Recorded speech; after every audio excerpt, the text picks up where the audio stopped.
What is up, ladies and gentlemen? Just the guy on my lunch break is back, aka Corey. If you've watched a few of my videos, please do subscribe to the channel. It's almost like that basket of candy that's up by the cash register, you know?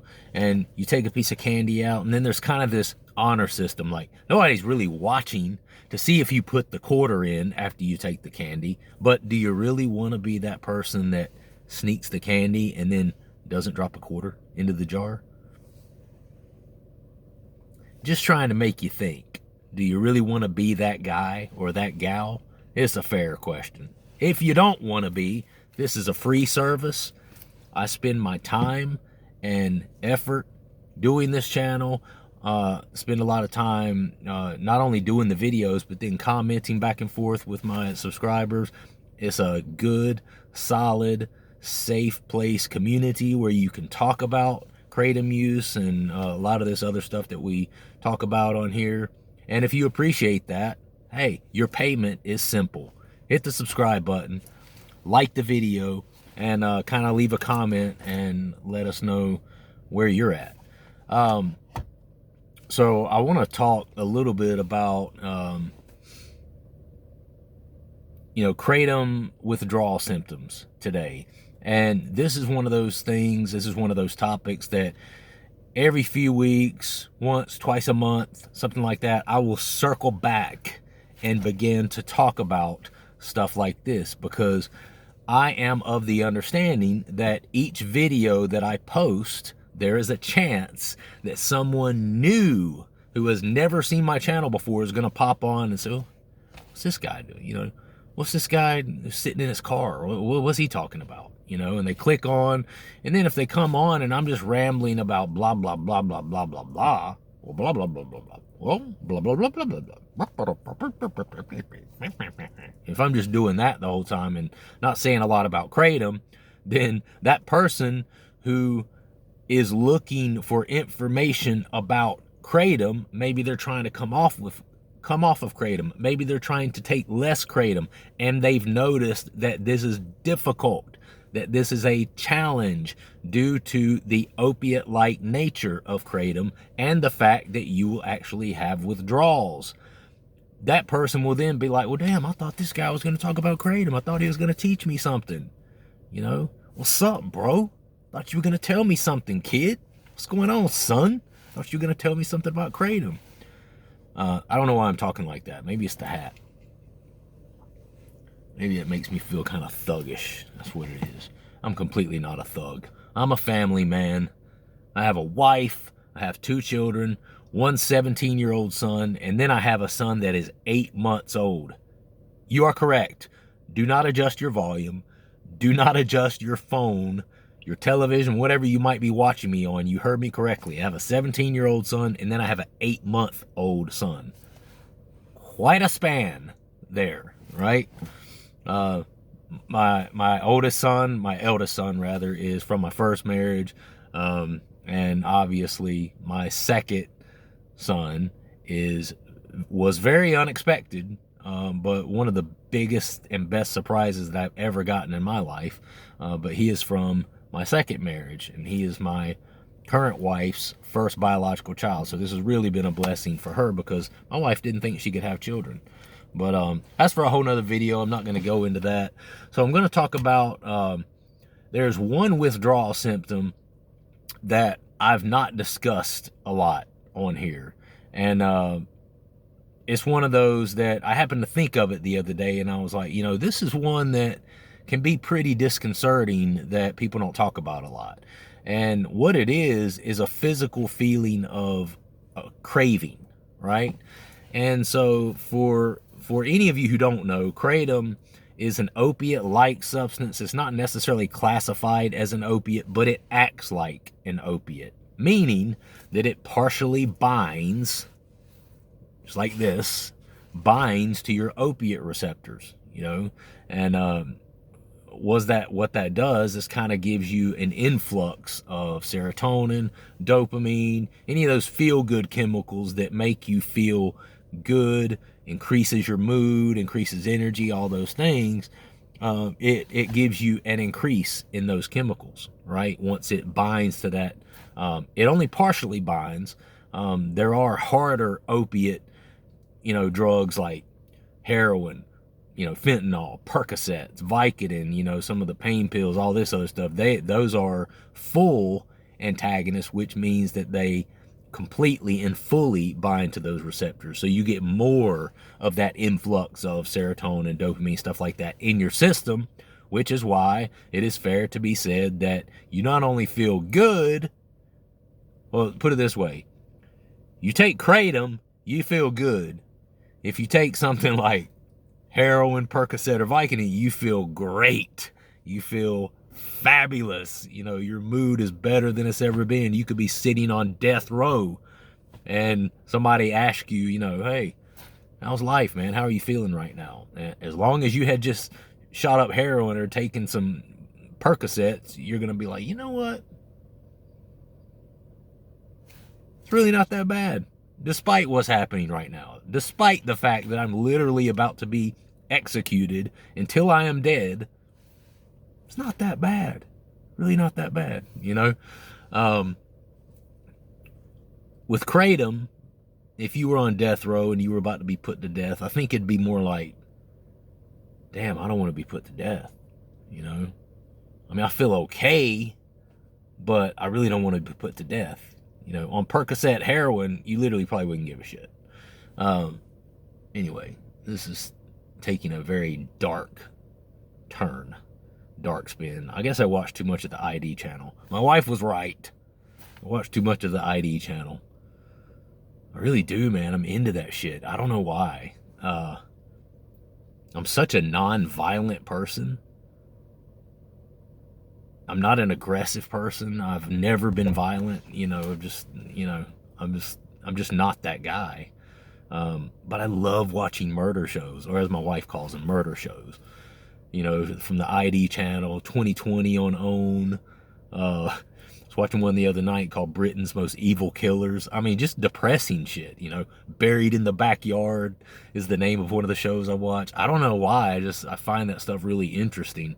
I guess I'm somewhat desensitized to it because some of it really is horrifying to listen to, but I don't know.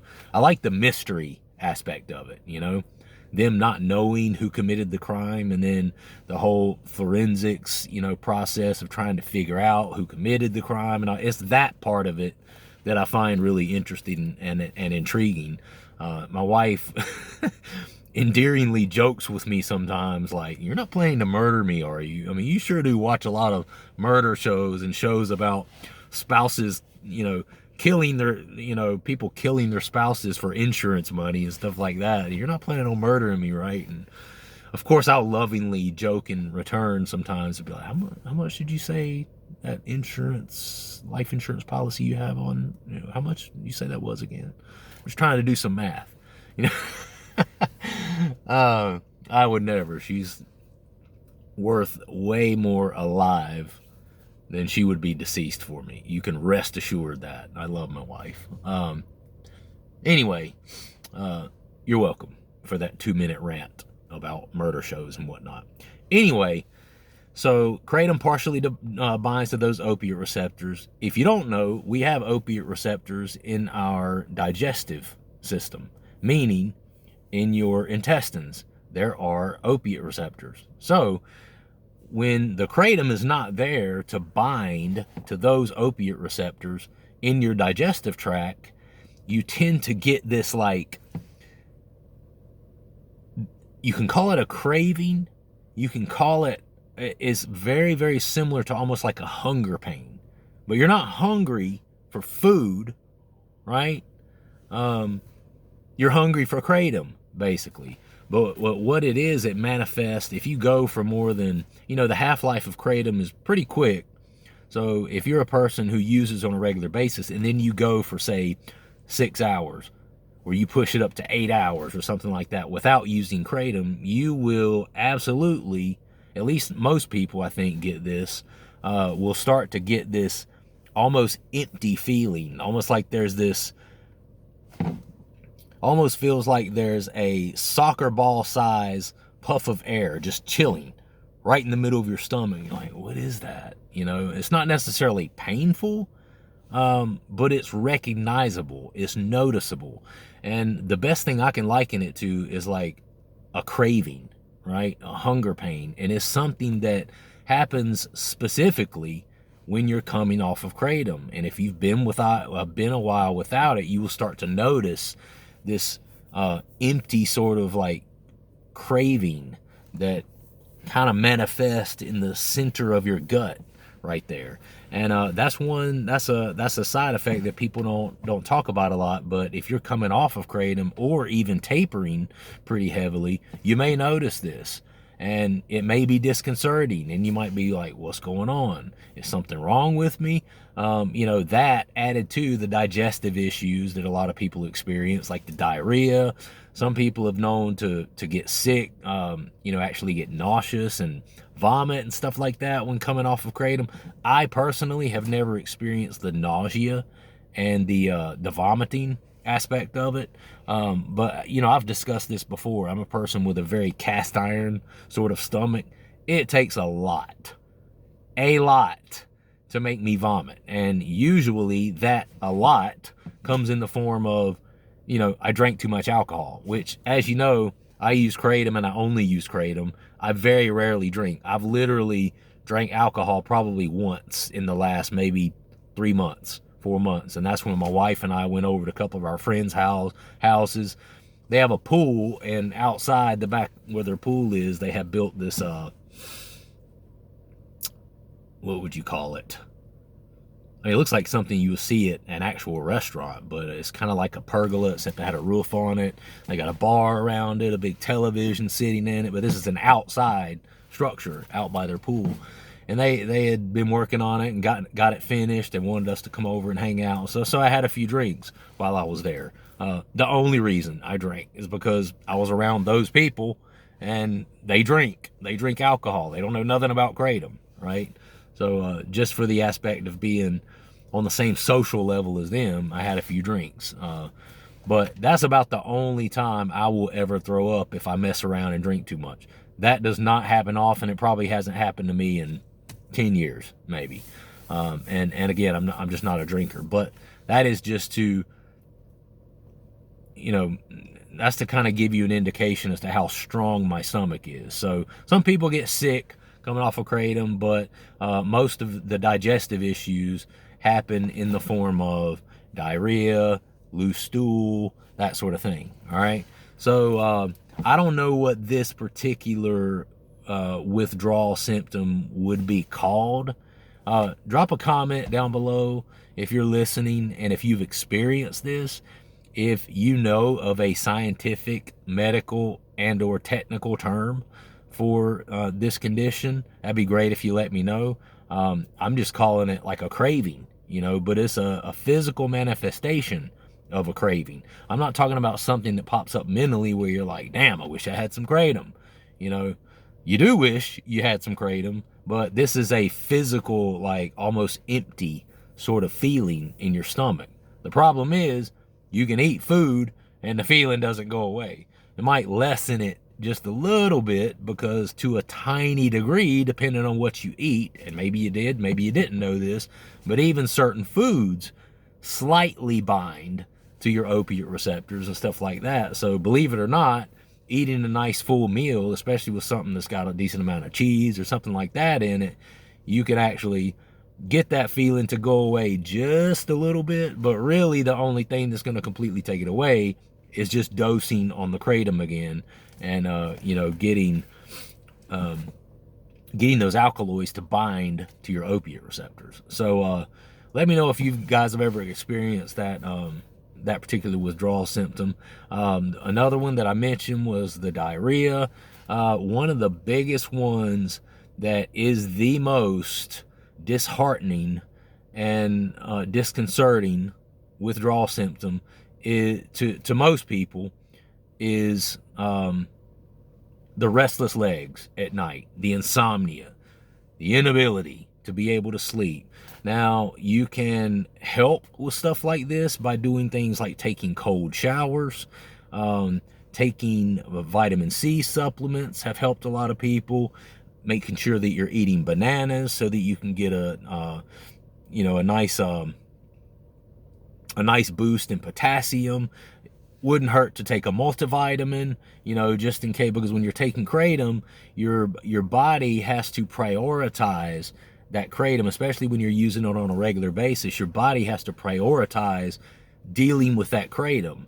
So a lot of times, people either aren't eating very healthy while they're on kratom, or maybe they are eating somewhat healthy, but their body is not very efficiently metabolizing the nutrients that they're intaking because it's too busy trying to get rid of this 40, 50, 60 grams of kratom that they're swallowing every day, right? So then a lot of times you're pissing out the potassium, the vitamin C, all of the nutrients that come through in your food. A lot of times people are just pissing that out because your body's not metabolizing it that well because of the kratom. So there are things like that. I mentioned the cold showers, exercising very heavily, anything like the cold showers and heavy exercise that is going to physically cause you to like either shiver out or work out the anxiousness, the angst in your body that you might be feeling as a result of not taking the kratom anymore. Anything like that is going to help. But people swear by, what's it called? Agmatine, somebody drop it down below. I can't remember what the name of it is. It starts with an A. It has a G in it, and it has a teen in it. T-I-N-E. I'd have to look at it to see. That's one that people swear by helps with the nighttime and like helping with the that one. The ashwagandha people say really helps with the daytime. I've heard people say tyrosine really helps with the production and manufacturing of dopamine, which is something you're really going to be depleted on when you come off of something like kratom, right? But yeah, anything that is going to physically work out that anxiousness, the misfiring of those chemicals, anything that's going to slow that down and muddle that over and dampen it and put a wet blanket over that just a little is going to help you out. Is it going to fix it? That absolutely depends on how much you're taking.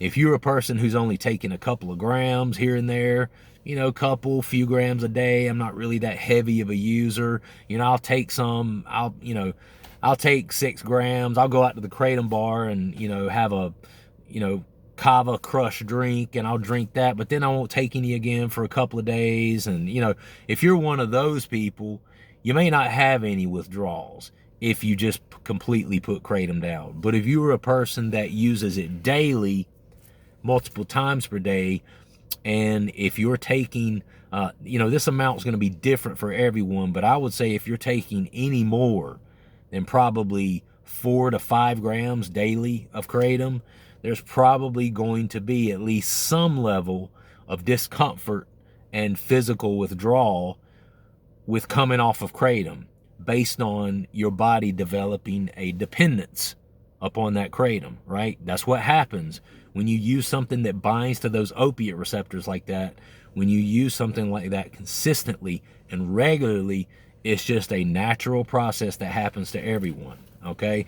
And for most people, the insomnia, the restless legs, the discomfort, the uncontrolled muscle movements at night is one of the worst things, because people have responsibilities. People have jobs. People have families. It sucks to have to try to come off of something like kratom and then not be able to get a full night's sleep for 2.5 weeks. That sucks, okay? So there are certain professional things, and when I say by professional, I mean go see a professional, a medical professional. There are people that go to the doctor and get some Suboxone or some Subutex, and what that does is that binds to those same opiate receptors, and you can stay on that, and it can, you won't have any withdrawals with that. The problem is, if you stay on the Suboxone for too long, you will also end up having to withdraw from the Suboxone. But if you do it very carefully under medical care, it is possible, from what I understand, to take the Suboxone, not have any withdrawals from the Kratom because you have the Suboxone on board, and then after about a week, you know, or every couple of days or what, you taper down on the Suboxone, and then you just come off the Suboxone for about a week. From what I hear, I haven't experienced this personally, but from what I hear and what people have told me on this channel, it is possible to completely just skip over physical withdrawals, okay? Now, I don't think it's possible to completely skip over emotional and mental withdrawals. You know, the post-acute withdrawals, the low mood, the kind of little bit of depression, the anhedonia, which is trouble finding pleasure in things that you originally found pleasure in before taking Kratom.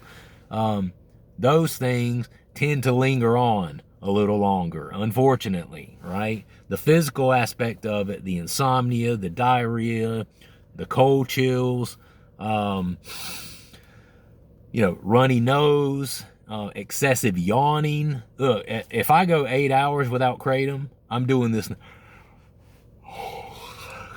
I'm doing that number just over and over and over. It is like clockwork for me, which these days I rarely go 8 hours without Kratom, to be completely transparent and honest. But if I do, anytime in the past when I have, that is a symptom that hits me really hard. I will literally start yawning, and I will yawn every 20 to 25 seconds. Oh.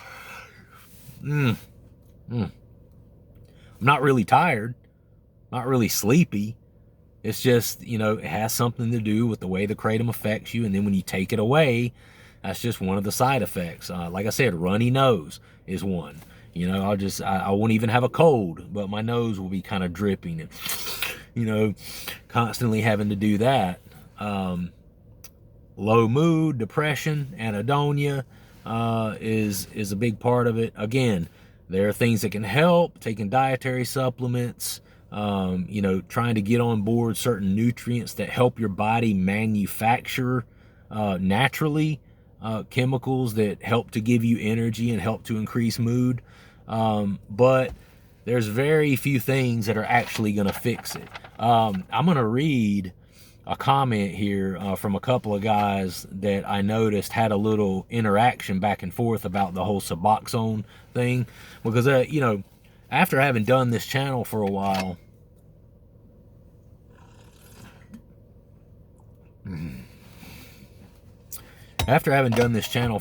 one of the biggest things I hear is people just get disheartened. You know, they get a little ways into this Kratom withdrawal.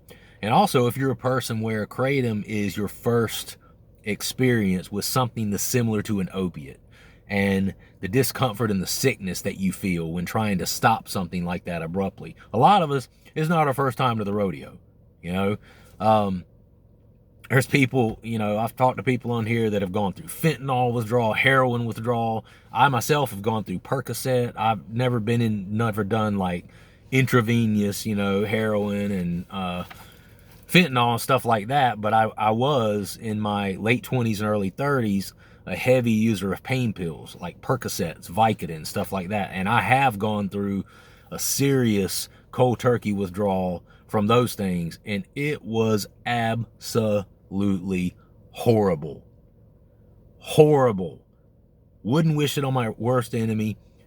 If you are a person who can get through something like that, you are a tough son of a bitch. I am a tough son of a bitch. I was amazed that I got through it, and I did that with no help, guys. No help. I didn't go see a medical professional. I didn't get any Suboxone. I didn't do anything except just a couple of things here and there to kind of naturally try to help myself get through it, like the exercise, stuff like that. And I'm telling you, did not sleep for 2 weeks. 2 weeks. 2 weeks.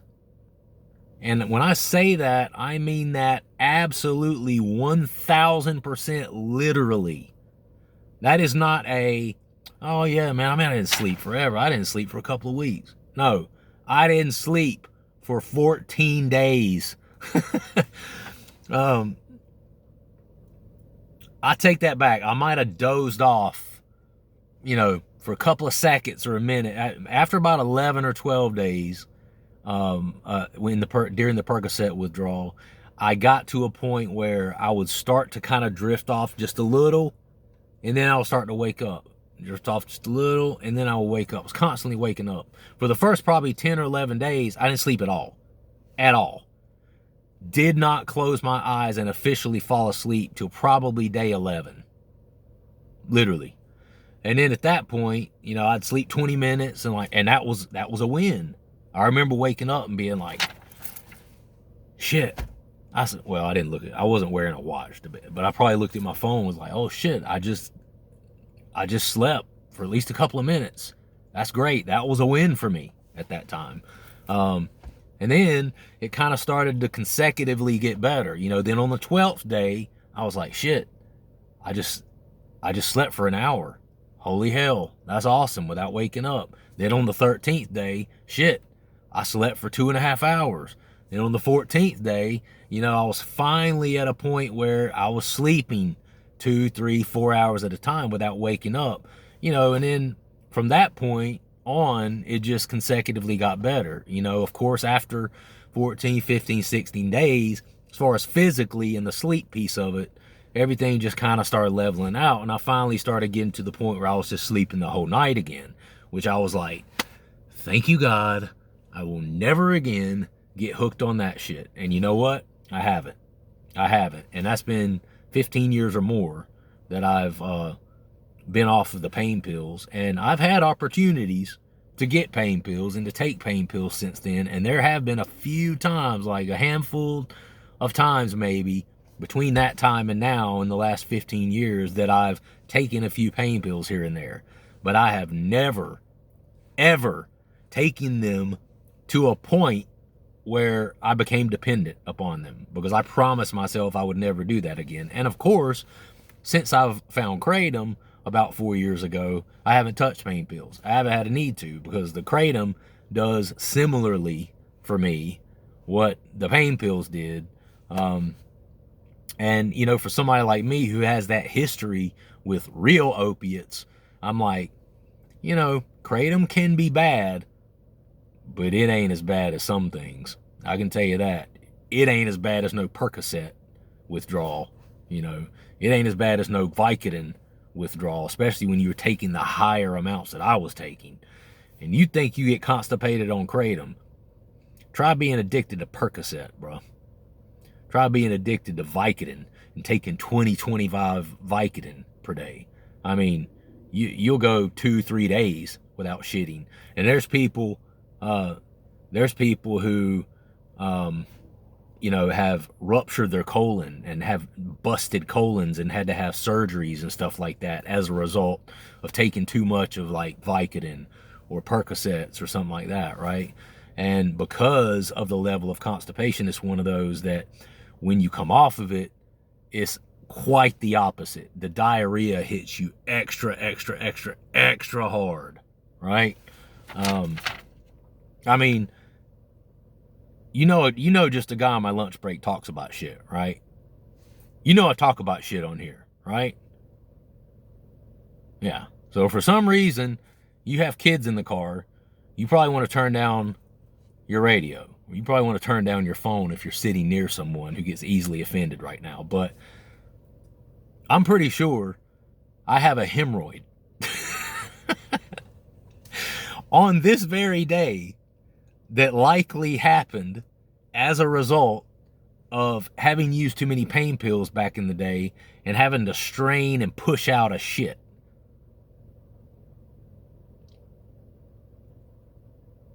Yeah. Just a guy on my lunch break doesn't get embarrassed, guys. I just don't. I swear to God, I'm being 1000% honest right now. That is right. Just a guy on my lunch break has a hemorrhoid. Yeah. At least I'm pretty sure that's what it is. It has all the, you know, it has all the symptoms of what a hemorrhoid is. I'm not a professional, but, you know, they say half of everyone over 50 has a hemorrhoid or more than one.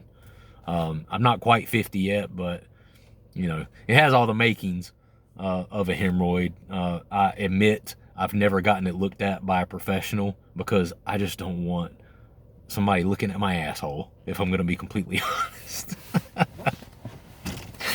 Oh, man. Oh, can't believe some of the stuff I talk about on here. Which is unfortunate because I just started going back to the doctor recently, and they're actually trying to get me to do a, what do you call it when they like check your colon and go in and like a colonoscopy? That, yeah. You know, they want you to have done that by a certain age. Well, I'm at that age where they're wanting me to do that, and I'm like, please no, please no. For several reasons. I don't want somebody messing with my asshole. Secondly, I got a hemorrhoid. It's gonna hurt, bro. Oh, man. Anyway, all right, so let me read this comment. At ABG Master 1 says, you mentioned Suboxone and addiction, but once and for all, one Suboxone strip will not get you addicted to it. You can get one 8 milligram strip and cut it into pieces, 8 or 6 or even 4. You can surpass acute KRATOM withdrawal. You will only have to deal with the post-acute, and with gabapentin and smoke and edibles, it's no problem. Well, okay.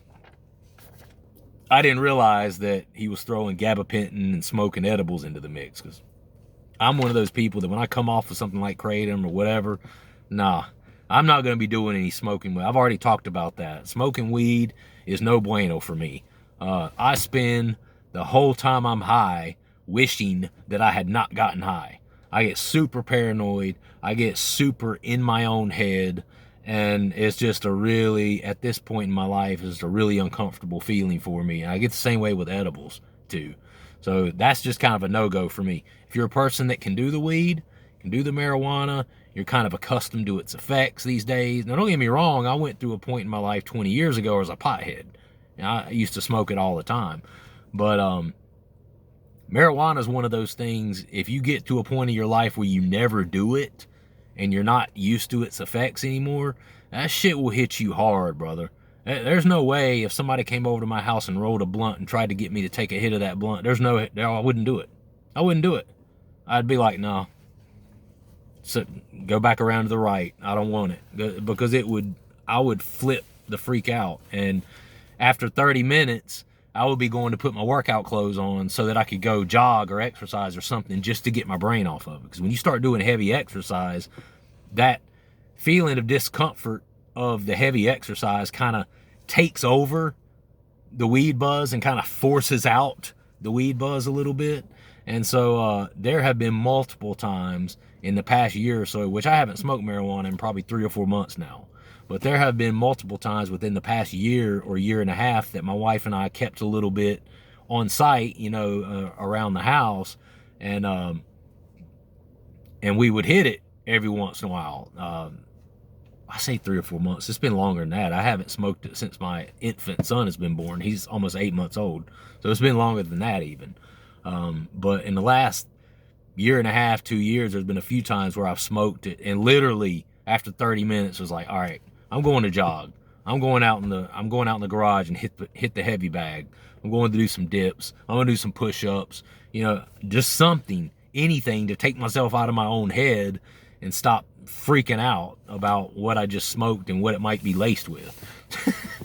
But anyway, if you're a person that can do that, then along with the Suboxone and the edibles and stuff like that, it's no problem. You know, but you'd have to see a doctor, obviously, for the gabapentin. That's not just something you can pick up anywhere, which I've been considering doing that. I'm supposed to go to the doctor here in a month or two for a 6-month checkup. I've considered, you know, maybe talking to my doctor when I'm there and kind of let him know what's been going on with me with Kratom and that I've been on it for about 4 years. What can you possibly give me to help me get through and off of it? My concern with that is I'm afraid she's going to be like, okay, well, I'll do that, but you know, you really should get yourself into a local NA and AA program. And then when she does that, that's when she's going to lose me, because I'm not going to do that. Not that there's anything wrong with those programs, and that's probably the right move for a lot of people, but me, where I'm at in my life right now, I'm just not doing that. I'm just not. So it's one of those where I'm afraid she's going to tell me to do that. I might ask her anyway, and if she does tell me to do that, and if that is the stipulation, like she won't give me the Suboxone or the Subutex or whatever if I don't go to, you know, get professional, you know, NA therapy or AA, then I'm just going to be like, never mind. I'll figure it out on my own. It won't be the first time I've gotten off of an opiate or something like it on my own, right? But anyway, at Seeking Freedom 9020 says, absolutely true. Using Suboxone for 1 week straight will not really get you addicted to the point where you will be going through withdrawals. If you use Suboxone 4 times to come off of Kratom, you will be past the acute phase. Take that for what it is. These guys are telling the truth, and if that's the truth for everyone that takes this route, then that could be an option for a lot of you guys wanting to get off of it. I gotta go. Love you guys. Have a great weekend. It is Friday. Leave a comment down below. Subscribe to the channel. I'll see you next time. Peace.